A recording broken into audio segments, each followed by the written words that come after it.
देख रहे हो मेट्रो न्यूज पिंच। अगर आपके पास पुरानी गाड़ी है तो ये खबर आपके लिए बहुत बड़ी है। महाराष्ट्र सरकार की नई स्क्रैप पॉलिसी अब सिर्फ ऐलान तक सीमित नहीं है, बल्कि धीरे धीरे जमीन पर लागू भी होने लगी है। इस पॉलिसी की घोषणा मार्च 2026 में बजट के दौरान हुई थी और अब इसे 2026 के बीच तक पूरे राज्य में लागू करने की तैयारी चल रही है। यानी आने वाले कुछ महीने में इसका असर आपको सीधे सड़कों पर दिखने लगेगा। अब सबसे बड़ा सवाल, ये पॉलिसी किन गाड़ियों पर लागू होगी? अगर आपकी गाड़ी 15 साल से ज्यादा पुरानी पेट्रोल है या 10 से 15 साल पुरानी डीजल गाड़ी है तो आप इस पॉलिसी के दायरे में आते हैं। खास तौर पर BS3 और उससे पुराने वाहन, इन पर मिलेगा सबसे बड़ा फायदा, 30% तक टैक्स छूट।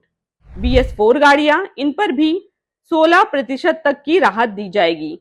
लेकिन यहाँ एक ट्विस्ट है, सरकार सिर्फ फायदा नहीं दे रही बल्कि दबाव भी बना रही है। अगर आप अपनी पुरानी गाड़ी नहीं हटाते तो अब आपको देना पड़ेगा डबल ग्रीन टैक्स। यानी या तो गाड़ी स्क्रैप करो और फायदा लो या फिर जेब ढीली करने के लिए तैयार रहो। अब समझते हैं पूरा प्रोसेस आसान भाषा में। सबसे पहले अपनी पुरानी गाड़ी को ऑथराइज्ड स्क्रैपिंग सेंटर RVSF पर जमा करना होगा। वहां से मिलेगा एक जरूरी डॉक्यूमेंट, सर्टिफिकेट ऑफ डिपॉजिट, और इसी सर्टिफिकेट के जरिए जब आप नई गाड़ी खरीदेंगे तब आपको रोड टैक्स में भारी छूट मिलेगी। अब सवाल ये है, इसका असर किस पर सबसे ज्यादा पड़ेगा?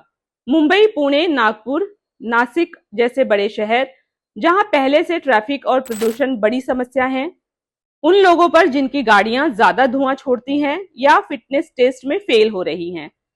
सरकार का साफ मकसद है सड़कों से पुरानी, अनसेफ और पॉल्यूटिंग गाड़ियों को हटाना और उनकी जगह नई इको फ्रेंडली गाड़ियों को बढ़ावा देना।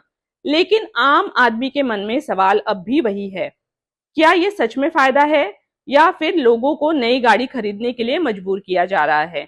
क्योंकि एक तरफ छूट मिल रही है और दूसरी तरफ ग्रीन टैक्स, फिटनेस नियम और सख्ती भी बढ़ रही है।